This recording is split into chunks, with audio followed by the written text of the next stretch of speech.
అధ్యక్ష నాకు 5 మినిట్స్ అయితే ఇవ్వాలి అధ్యక్ష. ఫ్యాక్టరీ చట్టాలు కార్మిక చట్టాల ప్రకారం ఆపరేషనల్ జాబ్స్ అత్యంత కీలకమైన పనులు కాంట్రాక్టులకు లేదా అవుట్ సోర్సింగ్లకు అప్పగించడానికి వీల్లేని పరిస్థితి అధ్యక్ష. ఎందుకంటే ఫ్యాక్టరీ చట్టాలు కార్మిక చట్టాలు అలా చెప్తున్నాయి. అలా చేయడం అంటే ఇలా చేస్తున్నారు వీళ్ళంటే పరోక్షంగా వీళ్ళు ప్రైవేటీకరణ చేస్తున్నారు అనే విషయం కార్మికులందరికీ అర్థమైంది అధ్యక్ష. అందుకే ఈరోజు రోడ్డెక్కి ఆందోళన చేస్తున్నారు అధ్యక్ష. ఈ ప్రైవేటీకరణ నిర్ణయం వెనక్కి తీసుకోవాలనేసి ఫైనల్గా చెప్తున్నాను అధ్యక్ష. బీహార్లో నితీష్ కుమార్ గారు ఉన్నారు అధ్యక్ష. ఆయనకున్న బలంతో ఏం కావాలంటే అది సాధించుకుంటున్నారు అధ్యక్ష. మరి మా వైజాగ్ స్టీల్ ప్లాంట్ కోసం ఎందుకు గనులు మన వాళ్ళు సాధించుకోలేకపోతున్నారో నేను అడుగుతున్నాను అధ్యక్ష. దీనికి సమాధానం చెప్పాల్సిన బాధ్యత ప్రభుత్వానికి ఉంది అధ్యక్ష. Private steel plant Arcelor metal గనుల కోసం మన వాళ్ళు కేంద్రాన్ని అడుగుతున్నారు అధ్యక్ష. మరి దానికోసం అడిగే బదులు ఎన్నికల్లో హామీ ఇచ్చారు ప్రాణత్యాగాలతో. ఇప్పుడే మీరు చెప్పారు సార్, గౌరవ మంత్రి గారు ఇప్పుడే చెప్పారు, ప్రాణత్యాగాలతో ఏర్పడ్డ విశాఖ స్టీల్ ప్లాంట్లో కోసం మాత్రం ఒత్తిడి తేవట్లేదు అధ్యక్ష. ఆ ఆవేదన కార్మికుల్లో ఉంది అధ్యక్ష. అలాగే అధ్యక్ష 2 నిమిషాలు అధ్యక్ష. అలాగే అధ్యక్ష 2 నిమిషాలు అధ్యక్ష. అలాగే పక్క రాష్ట్రంలోని సింగరేణి క్యాలరీస్ లో ప్రైవేటీకరించేది లేదని ప్రధాన అధ్యక్ష 2 నిమిషాలు ఇవ్వండి అధ్యక్ష.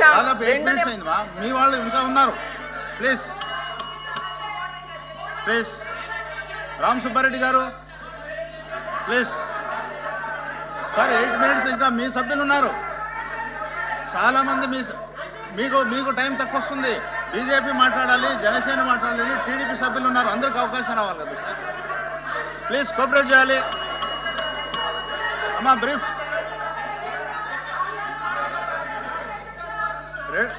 టైం 2:16 అయిందమ్మా. ఇంకా మీ వాళ్ళు ఉన్నారు, బీజేపీ ఉన్నారు, జనసేన, తెలుగుదేశం. ప్లీజ్ కోఆపరేట్ చేయాలమ్మా.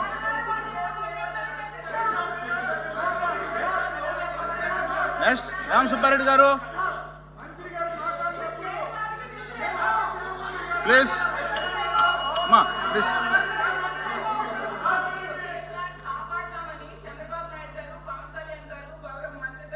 గారు శపథం చేశారు అధ్యక్ష. అలాగే పల్లా శ్రీనివాసరావు గారు ఆమరణ నిరాహార దీక్ష ఆ రోజు చేశారు అధ్యక్ష. గంటా శ్రీనివాసరావు గారు ఎమ్మెల్యే పదవికి రాజీనామా చేస్తామన్నారు అధ్యక్ష. బహిరంగ సభలో కూడా చెప్పారు అధ్యక్ష. రామ్మోహన్ నాయుడు గారే చెప్పారు అధ్యక్ష. ఎవరండి కేంద్రం? మనం పన్నులు కడితే ఉన్నటువంటి కేంద్రం అది, మనం ఓట్లు వేస్తే ఉన్నటువంటి కేంద్రం. మీరెవరు అమ్మడానికి, వాళ్ళెవరు కొనడానికి అన్నారు అధ్యక్ష. మరి ఆ రోజు అన్ని మాటలు చెప్పి ఈ కార్మికులు నమ్మించారు కదండి అధ్యక్ష. మరి ఎందుకు ఇప్పుడు కేంద్రం మీద ఈ ఒత్తిడి తీసుకురావట్లేదని నేను అడుగుతున్నాను అధ్యక్ష. అసలు స్టీల్ ప్లాంట్ ప్రైవేటీకరణ కోసం పెట్టుబడులు ఉపసంహరించుకుంటామన్న ప్రకటన వెనక్కి తీసుకుంటారా లేదా, లేదంటే మా మద్దతు ఉపసంహరించుకుంటామని వీళ్ళు అడగొచ్చు కదా అధ్యక్ష. స్టీల్ ప్లాంట్ కి సొంత గనులు కేటాయించకపోతే మా ఎంపీల మద్దతు మేము వెనక్కి తీసుకుంటామని అల్టిమేటం ఇస్తే ఫలితం రాదా అధ్యక్ష? సెయిల్లో విలీనం చేయాలని కార్మికులు డిమాండ్ చేస్తున్నారు అధ్యక్ష. సెయిల్లో విలీనం చేయకపోతే ఎన్డీఏలో మేము భాగస్వాములుగా ఉండమని సంకేతాన్ని ఇస్తే ఫలితం రాకుండా ఉంటుందా నేను అడుగుతున్నాను అధ్యక్ష. కాబట్టి గతంలో పవన్ కళ్యాణ్ గారు చెప్పారు అధ్యక్ష, ఒంటికి ఉప్పు కారం రాసుకొని పోరాడాలి అని.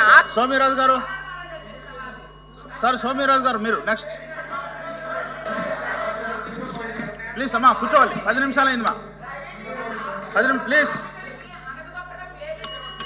సోమిరాజు గారు సార్, సోమిరాజు గారు ప్లీజ్ స్టార్ట్ చేయండి సార్. అమ్మా కూర్చోవాలమ్మా, అయిపోయిందమ్మా. మీ వాళ్ళు ఇంకా మాట్లాడాల్సింది, ఇటువైపు మాట్లాడాలి. బీజేపీ, జనసేన, టీడీపీ అన్ని 10 మంది ఉన్నారు మా. 2:19 20 అయింది మా. 12 నిమిషాలు అధ్యక్ష. ఇది న్యాయమా అని అడుగుతున్నాను అధ్యక్ష.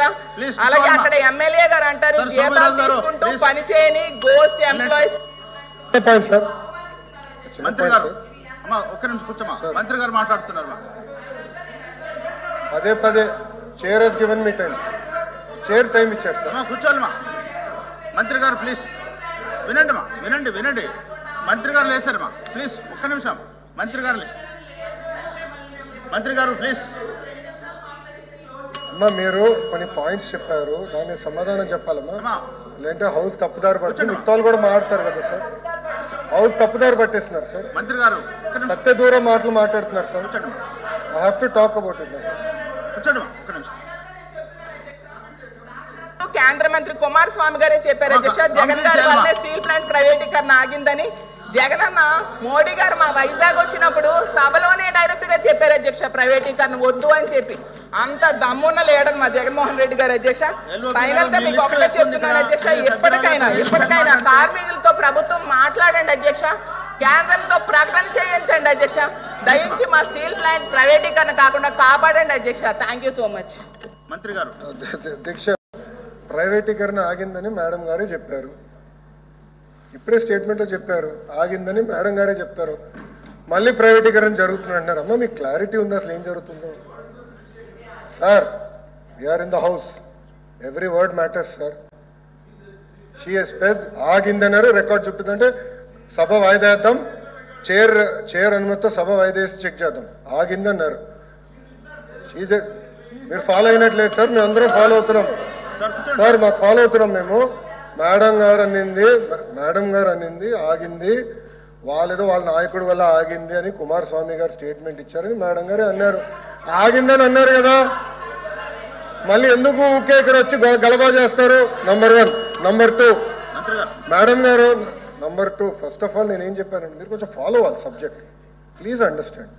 నేనేమన్నా ఆర్సిలర్ మిత్తల్కి మైన్ ఇస్తున్నాం అని చెప్పాను ఎక్కడ? ఎన్ఎండిసి నుంచి market prices they are going to by slurry pipeline ద్వారా వస్తున్నామా. 270 కిలోమీటర్స్ పైప్ లైన్ వేస్తున్నారు, స్లర్రీ పైప్ లైన్. గన్నులు కేటాయించట్లేదు, ఎన్ఎండిసి మైనింగ్ చేస్తుంది. Raw material they will sell it to Arcelor Mittal. It is a clear transparent transaction. Absolutely sir, we will do it. Sir, 14,000 కోట్ల రూపాయలు ఇచ్చిన వాళ్ళు మీరు ప్రశ్నిస్తారా? 5 సంవత్సరాలు మీరు పీకిందేంటి? 5 సంవత్సరాలు మీరు పీకింది చెప్తా నేను. ఏంటండి మీ కెపాసిటీ ఎంతో? 48%. 25,000 కోట్ల అప్ప మీరు మారుతారు. 79% 48% కెపాసిటీ యూటిలైజేషన్ తీసుకొచ్చారు. ఏంటి అధ్యక్ష వీళ్ళు మాట్లాడేది? సింగిల్ ఫర్నెస్ కి తీసుకొచ్చేసారు, తీసుకొస్తారు. వీళ్ళు మారుతారా? ఇది ఎంత అన్యాయం అధ్యక్ష? ఇది వీళ్ళు ఎట్లా చేస్తారో అధ్యక్ష? ఇది ఎలా మారుతారు? ఇది అమ్మాలని చూసేది వాళ్ళు. నేను సార్ కళ్యాణి గారిని ప్రశ్న అడగాలనుకుంటున్నా. 9,000 కోట్ల రూపాయలు మేము ఇచ్చామంటున్నారు. 9,000 కోట్ల రూపాయలు మేము ఇచ్చాం కనుకనే థర్డ్ ఫర్నెస్ స్టార్ట్ అయింది. 79% ప్రొడక్షన్ తీసుకొచ్చాం. అది మాకున్న కమిట్మెంట్. మీరు మమ్మల్ని ప్రశ్నిస్తారా? 14,000 కోట్ల రూపాయలు తీసుకొచ్చిన మేము మమ్మల్ని మీరు ప్రశ్నిస్తారా? ప్రైవేటైజ్ జరగదని చెప్తే చెప్తారా? ఓకే, అవుట్ సోర్సింగ్ విషయం మేడం గారు మాట్లాడారు. ఏంటి సార్, ఆల్రెడీ వాళ్ళు కాంట్రాక్ట్ ఉద్యోగస్తులుగా ఉన్నారు. Sir, I'm not yielding. I have right to talk. I have absolutely right to talk. I am not yielding. నాకు హక్కుంది సార్, ఎల్ఏపీ సార్, నాకు హక్కుంది మారడానికి. నేను మంత్రిని సార్. ప్రజలు మమ్మల్ని ఇక్కడ కూర్చోబెట్టారు విశాఖ ఉక్కుని కాపాడడానికి. మీలాగా సొంత కేసుల కోసం ఢిల్లీకి వెళ్ళడం కాదు. మేము సొంత కేసుల కోసం ఢిల్లీకి వెళ్ళాం. మేము అధ్యక్ష కాంట్రాక్ట్ గురించి మాట్లాడతారు అధ్యక్ష. ఏం జరిగింది అధ్యక్ష? గతంలో కాంట్రాక్ట్ సుమారుగా 120 మందికి వచ్చేది. ఆ 120 మందికి వచ్చేది ఎఫిషియన్సీ రావాలి, కెపాసిటీ బిల్డ్ అవ్వాలని చాలా స్పష్టంగా ఏకంగా మంచోళ్ళకి ఇద్దాము అని చెప్పి అవుట్ సోర్సింగ్ వాళ్ళకి ఇస్తున్నారు కాంట్రాక్ట్ ఉద్యోగస్తులు. దానికింత ఫీలింగ్ అవుతారు. నేను అడుగుతున్నా మీరు ఏం ఆడతారు? ప్రొడక్షన్ లేదంటారు. ఏం ప్రొడక్షన్ లేదు? ఈరోజు 79% ప్రొడక్షన్ వచ్చింది. మీరు ఇట్లా మాడితే ఎట్లా? మీరు చేసిన గురించి చెప్తున్నా, ఎందుకంత భయపడతారు మీరు? వాస్తవాలు చెప్తే ఎందుకు భయం సార్? అరే డబ్బులు తీసుకొచ్చి ప్రైవేటైజేషన్ జరగదంటే మీరు జరగాలని కోరుకుంటున్నట్టున్నారు. ప్రైవేటీకరణ జరగాలని. మేము జరగదని 100 సార్లు చెప్పినాం. మాకు క్లారిటీ ఉంది. అటు భారతీయ జనతా పార్టీ కానివ్వండి, జనసేన పార్టీ కానివ్వండి, టీడీపీకి చాలా క్లారిటీ ఉంది. పాపం వైకాపా క్లారిటీ లేనట్టుంది ఈ సబ్జెక్ట్ లో, బొత్తిగా అవగాహన లేదు. ఎన్ఎండిసి స్లరీ పైప్ లైన్ కి మైనకి తేడా తెలియదు మీకు. ఇంకేం చెప్పాలి, ఇంకేం చెప్పాలండి? మీరు ఇట్లా మాట్లాడితే ఎట్లా మాట్లాడతారు? మాట్లాడతారు మీ అందరూ హాయిగా కూర్చోండి. అందరూ కూర్చోవాలి, కోఆపరేట్ చేయాలి. రండి. దాదాపు 10 మంది మాట్లాడాల్సిన అవసరం ఉంది. సార్ ఎల్విప్ గారు ప్లీజ్ ప్లీజ్ కూర్చోవాలి సార్. మైకి ఉంటుంటే మీరు ఎవరిపైన చెప్పకపోతే మైకి వస్తుంది. ప్లీజ్ కోఆపరేట్ చేయాలి సార్. కూర్చోండి సార్ ప్లీజ్. ఇస్తాం సార్.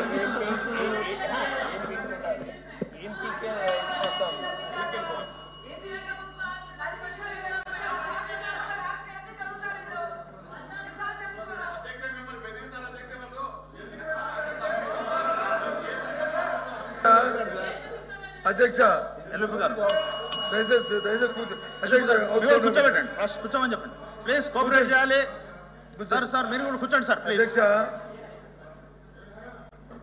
ఎల్విప్ గారు పరిశ్రమలు పెట్టుబడులు స్టీల్ ప్లాంటు దాని మీద వచ్చి డిస్కషన్ని మీ తమిళలో చేశారు. చేసినట్టే మంత్రి గారు వచ్చి దాన్ని ఇనిషియేట్ చేశారు. వారు మాట్లాడినంతసేపు ఎన్ని సందర్భాలు ఏం మాట్లాడినా ఎక్కడ మేము ఇంటర్వ్యూ అవ్వకుండా అన్ని వింటూనే ఉన్నాం. దయచేసి వినండి. అవి అవైతే మా వాళ్ళు ఉంటారు. అది కాదు. అది వాస్తవమా అవాస్తవమా అనేది మేము మాట్లాడి చెప్తాం. అది వాస్తవాలా అవాస్తవాలా ఏంటో మేము చెప్తాం. కానీ మా సభ్యురాలు మాట్లాడినప్పుడు ఆవిడేమి కొత్తగా ఏమి కోట్ చేసి మాట్లాడలే. మీరు చెప్పిన మాటలనే చెప్పారు. మీరు చెప్పారు అవే చెప్పారు తప్ప ఏమి కొత్త మాట ఏమీ మాట్లాడలే. మీరు మాట్లాడి తిరిగి కోట్ చేస్తే గౌరవ మంత్రి గారు వచ్చి అంత ఆవేశం ఏం పిక్కు ఇదేనండి సభ సాంప్రదాయం. ఇదేనండి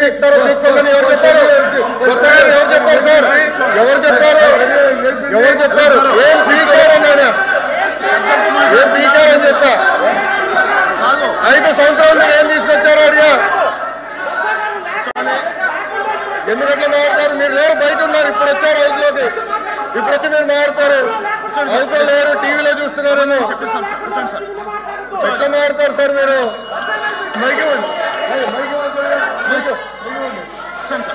తప్పు కదండి.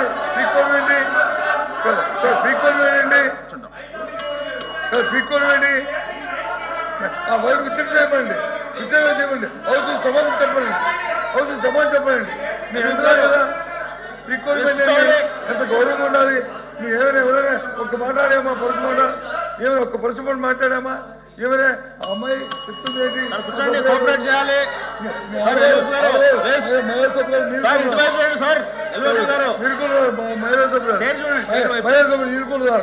కూర్చోండి వినండి. చెప్పండి. మీరేంటి ఆవిడ ఆవేదన ఏంటి? మీ వాళ్ళు కూర్చోబెట్టండి ప్లీజ్. ఎల్విపి గారు మీకు అవకాశం ఇస్తాము. మీ వాళ్ళందరూ కూర్చోబెట్టండి. కూర్చోండి. ఇప్పటికే 2:30 అయింది. ఇంకా 10 మంది మాట్లాడాల్సిన అందుకే చెప్తుంది. ప్లీజ్ మీకు అవకాశం మేము రిక్వెస్ట్ కూడా చెప్తున్నాము. ఎందుకంత ఆవేశం ఏంటి? భాష మీద పొట్టుండాలి, ఆవేశం ఉండకూడదు. అధ్యక్ష ఆవిడ ఆవేదన ఏంటంటే మీరు తీర్మానం పెట్టారు. తీర్మానాన్ని అందరూ ఆమోదించాలని చెప్పారు.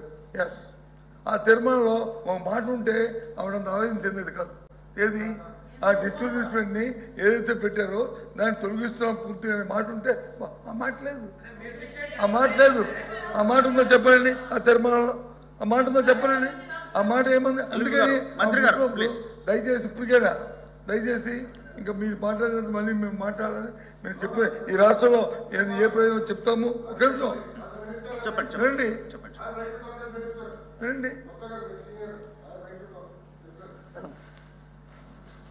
అధ్యక్ష, మళ్ళీ చాలా స్పష్టంగా చెప్తున్నా.